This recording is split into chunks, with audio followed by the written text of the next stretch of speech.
जय श्री कृष्ण बाळ मित्रों, नीलमाधव स्कूल में तमारू स्वागत है। आज આપણે ધોરણ 3 વિષય ગણિત એમાં આપણે રિવિઝન કરવાનું સ્ટાર્ટ કરવાનું છે।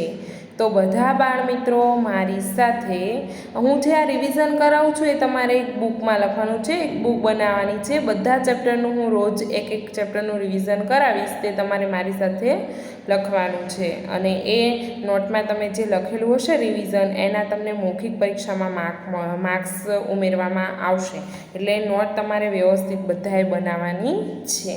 તો બાળ મિત્રો આપણે પ્રકરણ નંબર 1નું રિવિઝન કરી રહ્યા છીએ। તો તમારે સૌપ્રથમ લખવાનું છે વિષય ગણિત ધોરણ 3 પ્રકરણ નંબર 1 ક્યાંથી જોવું। ચલો, ક્યાંથી જોવું એ આપણે ભણી જ ગયા છીએ, અત્યારે આપણે રિવિઝન કરીએ છીએ। તો બાળ મિત્રો પ્રશ્ન નંબર 1 લખો। પ્રશ્ન નંબર 1 અડધા ભાગ દોરીને અક્ષર પૂર્ણ કરો। તો અડધા ભાગ જે આપેલા છે દોરેલા તે આપણે આખા પૂર્ણ કરવાના છે। તો તમને બધાને આવડે છે ને બાળ મિત્રો? તો ચલો મારી સાથે આપણે પૂર્ણ કરીશું। પહેલાં આવી રીતે દોરી નાખો અને પછી આપણે પૂર્ણ કરીશું।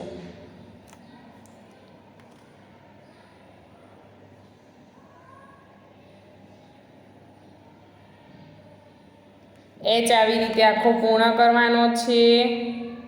અહીંયા તમારે કે આપ્યો છે તે પૂર્ણ કરવાનો છે, આવડશે ને આવી રીતે બાળ મિત્રો? પછી નીચે આપ્યો છે દીવો તારો બ છે, તો એમાં શું કીધું છે? ચિત્રનો અડધો ભાગ દોરીને વસ્તુનું નામ લખો। તો બાળ મિત્રો એમાં પણ તમારે વસ્તુનું નામ લખવાનું છે અને અડધો ભાગ દોરવાનો છે। તો ચલો આપણે અડધો ભાગ દોરીશું। ચલો દોરો મારી સાથે।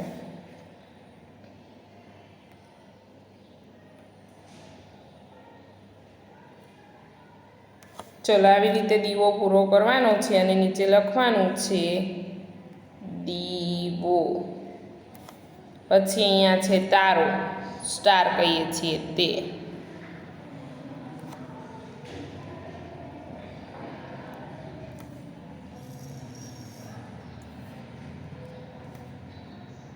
ચલો સ્ટાર દોરો મારી સાથે।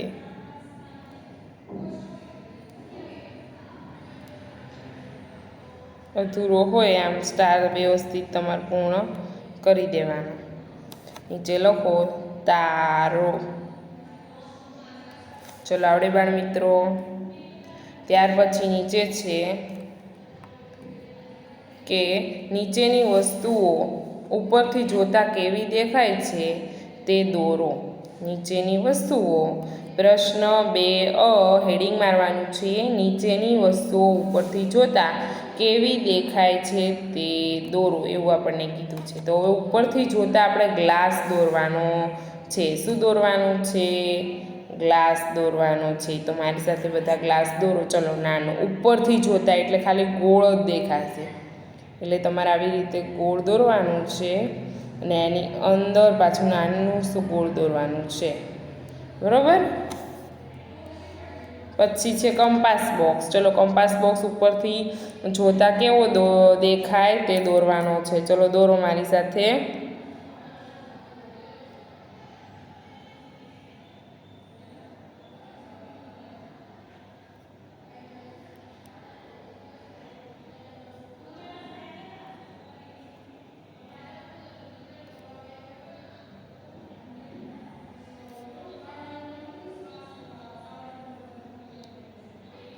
ઉપરથી જોતા કંપાસ દેખાય એ દોરવાનો છે।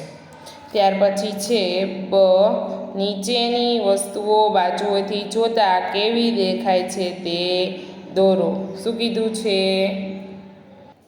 શું કીધું છે બાળ મિત્રો? બમાં નીચેની વસ્તુઓ બાજુએથી જોતા કેવી દેખાય છે તે દોરો। પહેલું આપ્યું છે આપણને ટેબલ।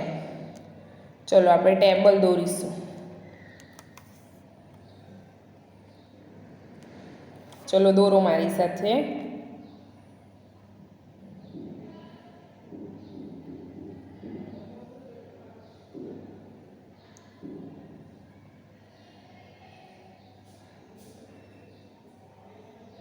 બાજુએથી જોતા ઉપર આયા અને ઉપર આવી રીતે દેખાય ટેબલ, તો એ તમારે દોરવાનું છે। પછી છે લેપટોપ।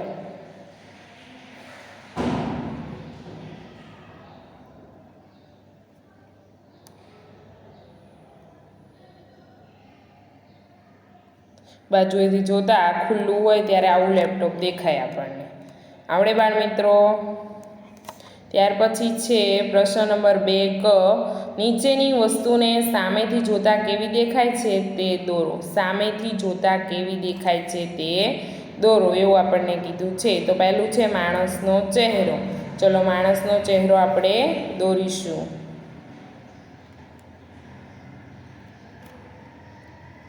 ચલો માણસનો ચહેરો એટલે તો પહેલાં મોઢું કેવું હોય? ગોળ હોય, એટલે ગોળ દોરી દેવાનું. પછી એની અંદર આંખો દોરી દેવાની, પછી નાક, મોઢું. આ માણસનો ચહેરો થઈ ગયો, બરાબર. ત્યાર પછી છે સ્ટમ્પ. સામેથી જોતાં સ્ટમ્પ કેવો દેખાય? તો અહીંયાથી આવી રીતે આમ, અહીંયાથી આમ સ્ટમ્પલું આવી રીતે હોય ને,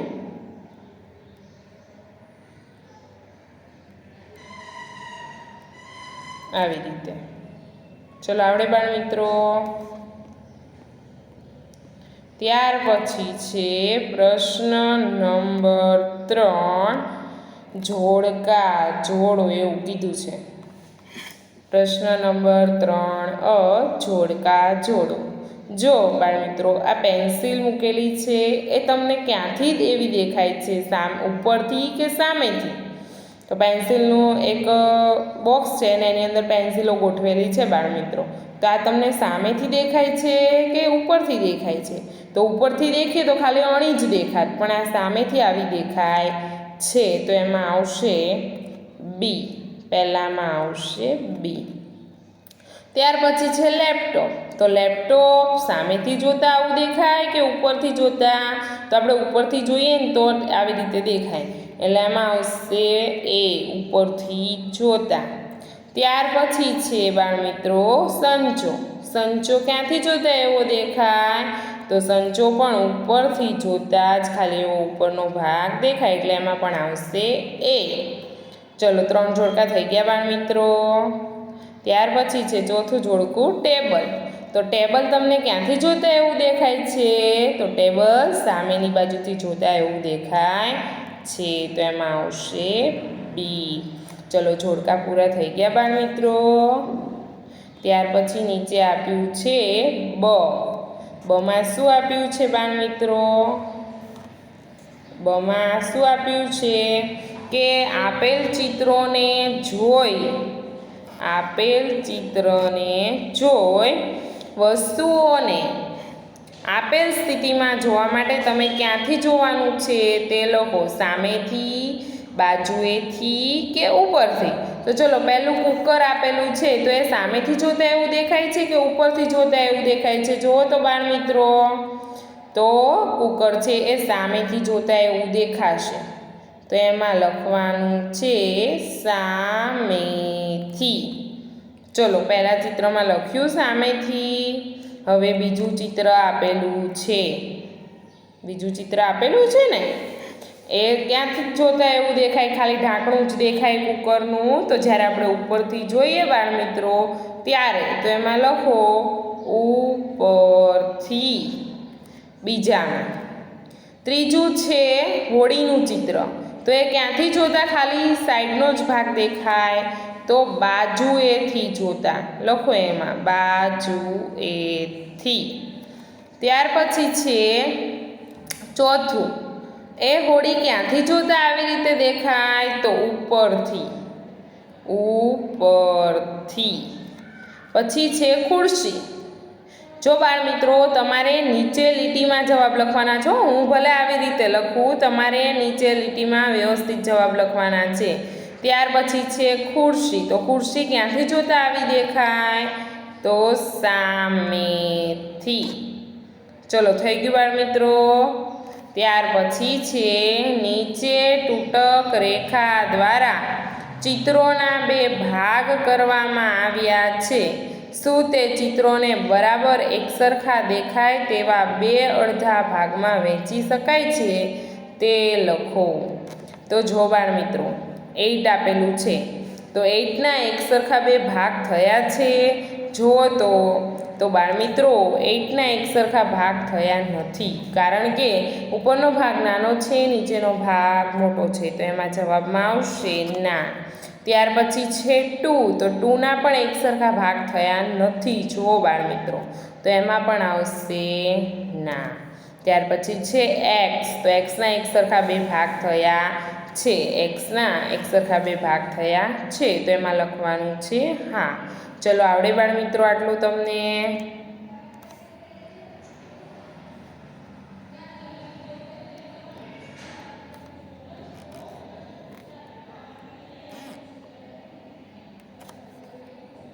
ત્યાર પછી છે બાળમિત્રો નીચે આપેલા ચિત્રોમાં ટપકાવાળી રેખા દરેક ચિત્રનો અડધો ભાગ દર્પણમાં બરાબર દેખાય તેના જેવો જ, તો તેને એ રીતે ભાગ પાડી શકશે, તો એમાં લખવાનું છે હા, નકલ લખવાનું છે ના.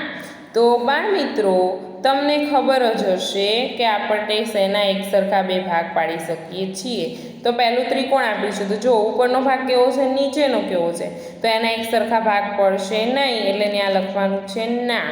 બીજા નંબરનું ચિત્ર છે, એમાં એક સરખા જ બે ભાગ પડ્યા છે, તો એમાં આવશે હા. ત્રીજામાં આવશે ના, કેમ કે અહીંયાથી બરોબર લીટી નથી એટલે. ચલો સમજાણું બાળમિત્રો? તો અહીંયા આપણું પ્રકરણ નંબર 1 પૂર્ણ થાય છે, પ્રકરણ નંબર 1નું રિવિઝન પૂરું થાય છે.